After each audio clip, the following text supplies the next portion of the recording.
Bem, passar agora para a terceira palestra da manhã, que será proferida pela professora doutora Cássia Maria Ali Ugaia, que gentilmente veio de Curitiba até aqui.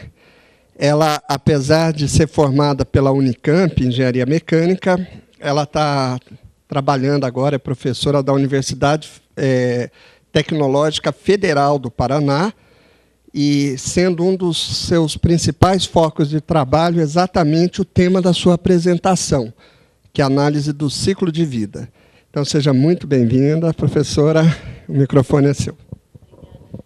Bom dia a todos, é um grande prazer estar aqui. Como o Marcos mencionou, a minha vida acadêmica foi muito realizada aqui em Campinas, na Unicamp, né? Então é sempre um prazer estar aqui de volta. Gostaria de agradecer muito o convite, né, para participar desse seminário, ao CTI, ao Marcos, aí em nome do Rocha também. E hoje eu vou apresentar então um pouco o que a gente vem fazendo, eu brinco, desde o século passado, né, porque já faz algum tempo que a gente vem trabalhando aí com a avaliação do ciclo de vida de produtos. Muito bem, na realidade, o que acontece é que muitas vezes a gente se pergunta, né, qual que é o melhor produto em termos ambiental? Será que é um monte de livros? Ou será que é um equipamento eletrônico onde eu posso ler vários livros, né, ter eles armazenados? O que é melhor ambientalmente? Ou então, qual estágio tem um impacto ambiental maior? Por exemplo, para uma camiseta. Foi identificado que o maior consumo de energia ocorre durante o uso. Alguém consegue imaginar por quê? Lavar, passar a roupa. Muito bem. E também quando gera maior quantidade de resíduos. Por quê? Nossa, eu fiquei imaginando a primeira vez que eu vi esse estudo, eu falei assim, nossa, eu acho que a camiseta está caindo aos pedaços, né, durante o uso. Mas depois que eu me lembrei, não, tem as caixas de sabão em pó, né, não é detergente, mas tem o amaciante, etc. Tem a água que é gerada. Então, a ACV ela é utilizada para evitar transferência de poluição, ou de um estágio do ciclo de vida para outro, por exemplo, da manufatura para o uso, do uso para o descarte, ou então os tipos de impactos. Por exemplo, será que é melhor causar mudanças climáticas ou toxicidade humana? Ou acidificação? Ou perda de biodiversidade? O que será que é melhor? Então, a gente usa a ACV para responder esses tipos de problemas. A Daniela apresentou rapidamente, e eu vou mostrar esse slide, que é sobre o ciclo de vida de produtos ambientais. Então, que vai desde a extração até o descarte do produto. E tudo isso que a gente considera. Então, é manufatura, remanufatura, reciclagem, uso, reuso, e todo o processo de descarte.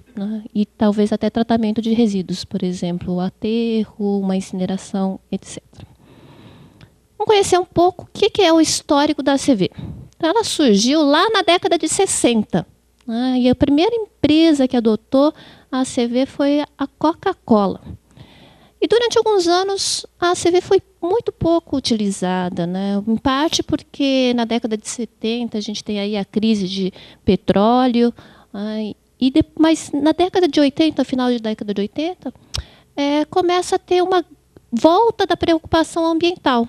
Então, em 1990, na década de 90, acontece um impulso na ACV, que foi causado por o quê?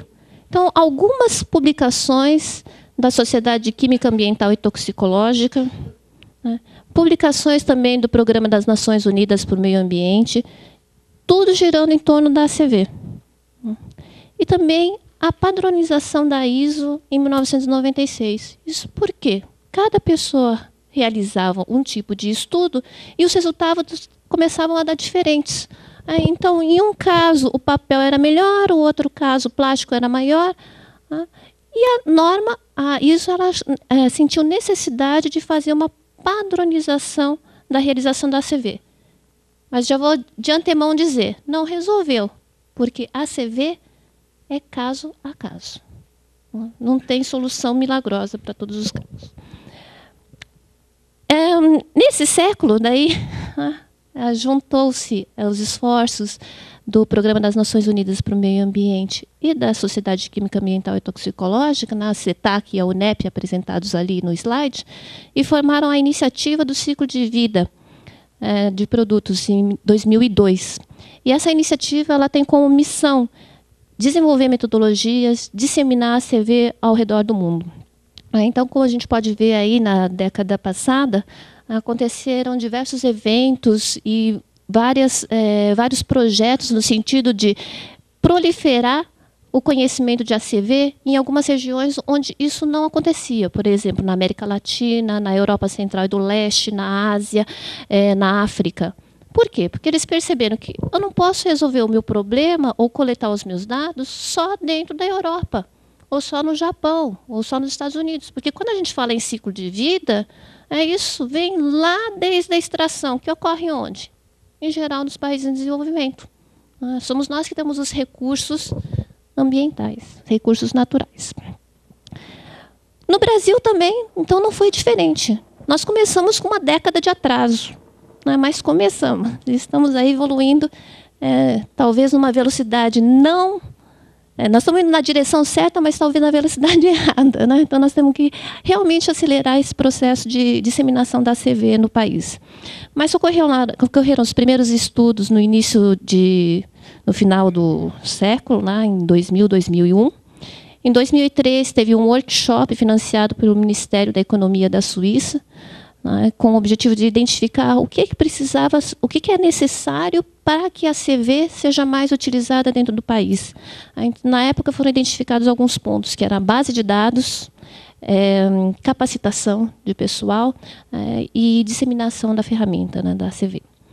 Em 2005, o Ministério da Ciência e Tecnologia realizou um seminário de avaliação do ciclo de vida e competitividade industrial em São Paulo. Em 2006, foi fundada então, a Associação Brasileira de Ciclo de Vida, estão todos convidados a se associarem. Em 2007, houve a segunda Conferência Internacional de LCA. É uma conferência que é internacional, mas é basicamente da Iberoamérica. A primeira foi realizada na Costa Rica, a segunda foi em São Paulo. Este ano nós tivemos a quarta conferência no México, a próxima será em Mendoza, daqui 2 anos. Então, ela ocorre de cada 2 anos e a gente tem visto uma evolução no andamento dos estudos realizados na região. E, em 2008, tivemos o primeiro Congresso Brasileiro de Gestão do Ciclo de Vida, que o foco não era só a CV, mas verificar como que todo o ciclo de vida pode ser gestionado também, inclusive aí com ecodesign e outros. Paralelamente a isso, então houve uma capacitação de realização de inventários de ciclo de vida, também financiado pelo Ministério da Economia da Suíça. E atualmente a gente está com, desculpa, ainda não atualizei isso aqui, porque isso aqui começou em 2007, mas ainda continua, que é o projeto de inventário do ciclo de vida, também financiado pelo Ministério da Ciência e Tecnologia. Por que eu preciso, ou por que as empresas precisam se preocupar com a ACV? Porque com tudo isso que está acontecendo no mundo, com essa disseminação de ACV, o que está acontecendo? A ACV ela começou a ser incorporada em alguns rótulos ambientais, legislações, etc.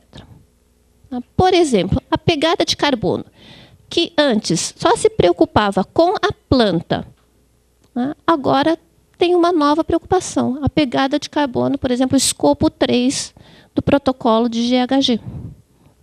Então, nessa nova rotulagem, o ciclo de vida tem que ser considerado. Em relação à política e legislação, já se falou bastante sobre isso, só queria apontar novamente que o ciclo de vida também está afetando a legislação. Por exemplo, a Diretiva de Energia Renovável da União Europeia, que está exigindo uma avaliação das emissões do CO2 no ciclo de vida de um produto. Se não houver uma redução em comparação ao fóssil, isso quer dizer que eles não vão importar a nossa energia. Isso pode acontecer para eletrônicos? Com certeza. Pode acontecer para qualquer outro produto.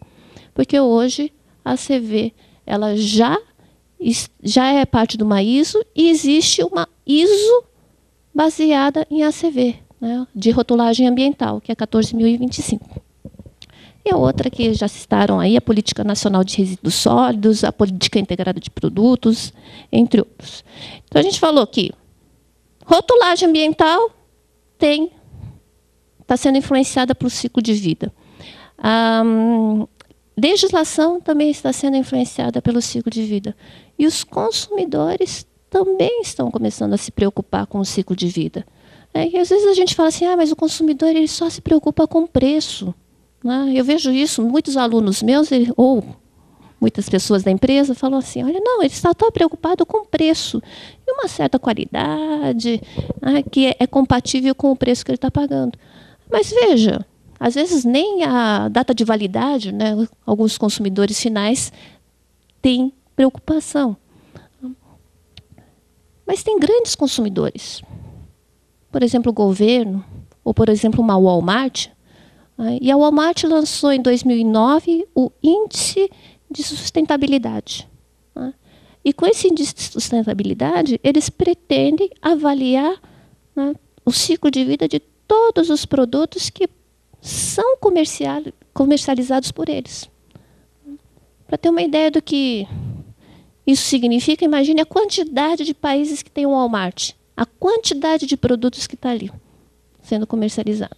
Né? Computadores, celulares, né, entre vários outros produtos. Mas só para lembrar aqui, dentro dos produtos eletrônicos. Tem um caso também de supermercados na Suíça. Duas redes concorrentes. Elas realizam estudos de ACV conjuntamente. Então, aqueles produtos que têm um impacto ambiental muito ruim, eles são eliminados da prateleira das duas empresas. Porque uma poderia eliminar e a outra, então, começa